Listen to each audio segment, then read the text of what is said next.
तर नमस्कार मित्रांनो, मी गेलो होतो मुंबई या ठिकाणी गणपती बाप्पाच्या दर्शनासाठी. तर जाता असताना मी काय स्टार्ट टू एंड म्हणजे स्टार्टला ब्लॉग वगैरे शूट करायचा असं काय माझा हे नव्हता. बट तिथं गेल्यानंतर एक गोष्ट समजली, की भाई आपण आलो आहे तर पुढच्या वर्षी काही आठवणी लक्षात राहाव्या म्हणून ब्लॉग वगैरे बनवावा असं मनात विचार आला. तर मग स्टार्ट केला कॅमेरा. तर त्याच्यानंतर प्रथमतः गेलो गणेश गल्ली, मुंबईचा राजा. तिथं गेल्यानंतर एक गोष्ट पाहायला भेटली ती म्हणजे तिथलं डेकोरेशन एवढं क्लास हाय क्वालिटीचं केलं होतं ना, की भाई असं वाटत होतं इकडं कुठं चेन्नई का तमिळनाडूला आलो आहे असं वाटत होतं बघितल्यानंतर. स्टार्टला वाटलं मला की याच्यातच गणपती आहे. नंतर कळलं की लेफ्ट साईडला एक असं डेकोरेशन केलं आहे, ज्यांना मुखदर्शन घ्यायचं आहे त्यांना खालून लाईन आहे आणि ज्यांना बाप्पाच्या जवळून दर्शन घ्यायचं आहे त्यांना वरती. जी वरती लोकं दिसत आहेत ना, तिथं वरतून दर्शन होतं.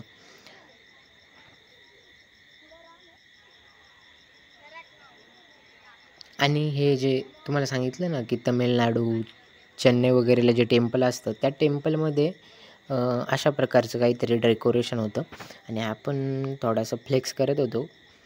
कारण की एवढा लांब आलो होतो, त्यातल्या त्यात एकटाच होतो आणि मग लाईन संपल्यानंतर आपला नंबर आला, बाप्पाचं दर्शन घेतलं. म्हणलं मन खूप प्रसन्न झालं बाप्पाला बघून. असं 2-3 मिनटं असं शांत वाटत होतं. त्यानंतर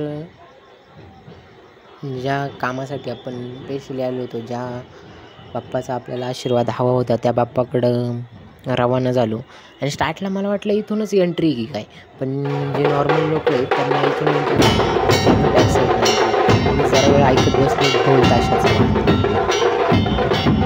आणि एवढं कडक वाजत होतं.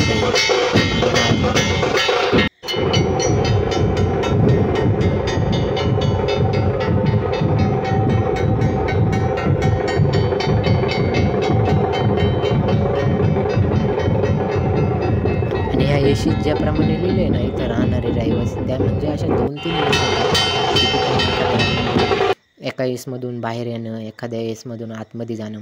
तर मी ज्या मागच्या येसमधून म्हणजे मागच्या बाजूने लाईन होती तिकडं गेलो. तिकडं गेल्या मला पहिली एक पाणी बॉटल भेटली. म्हटलं चला काहीतरी तर दिले आणि मग लाईनला लागलो. लाईन एवढी मोठी होती ना भाई, म्हटलं का 12-12 का 10-10 तास लागतात, याचं खरं कारण ह्या गर्दीत समजतं ज्यावेळेस माणूस उभा असतो. आणि मी ज्यावेळेस गर्दीत होतो म्हणजे लाईनला होतो ना, त्यावेळेस विषय असा झाला की मी 3ऱ्या-4थ्या लाईनला गेलो असेल आणि नेमकी आरती चालू झाली होती आणि मला भूक पण लागली होती. नेमकी खरं तर एक गोष्ट सांगेल मी, की भाई जाता असताना काहीतरी खायला घेऊन जा. मी पाणी बॉटल दिलेली होती आणि तिथं बाहेर 2-3 वडापाव होते ते घेतलेले. म्हणजे भूक तर लागणारच आहे भाई. त्यानंतर 9-9:30ला लाईनला लागलो असेल. 9-9:30ला लाईनला लागल्यानंतर मला वाटतं 2-2:30ला मी दर्शन घेतलं. कमीत कमी 9, 10, 11, 12, 1, 2 म्हणजे असं 6-7 तास गेले माझे लाईनला. कारण की आरती देखील चालू होती त्यामुळे. बाकी काही विषय नाही, तर तसं लवकर दर्शन झालं असतं.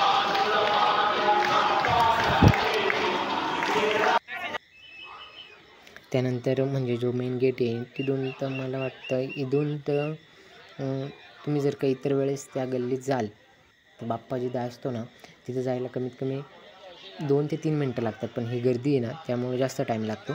आणि हे काका तिथं सगळ्यांना चॉकलेट वाटत होते. भाई आपल्याला बाप्पाचा आशीर्वाद आहे, आपल्याला जास्तच फळं भेटतात. त्यामुळं आपल्याला 1 चॉकलेटच्या ऐवजी 2 चॉकलेट दिल्या त्यांनी. ते म्हणले राहू दे खा. तर सर्वजण आपापले मोबाईल काढत होते. म्हणलं कोण व्हिडिओ कॉल करते बा, हा माणूस म्हणजे ॲज अ फॅमिली पण किती महत्त्वाची असते हे सांगत होता तो. त्यानंतर म्हटलं चला बाकीचे पण ट्राय करतायत मोबाईलमध्ये दिसत आहे की नाही, आपल्याला बघायचं होतं की एवढ्या लांबून बाप्पा आपल्याला दिसणार आहे की आपल्या ह्या फोनमध्ये. मी कॅप्चर करण्याचा प्रयत्न केला आहे बऱ्यापैकी, बट ते झालं आहे की नाही आता. मी पण आत्ताच ब्लॉग बनवायला घेतला व्हिडिओ, तेव्हा मला समजलं की बऱ्यापैकी आपणसुद्धा चांगले ब्लॉगर आहे.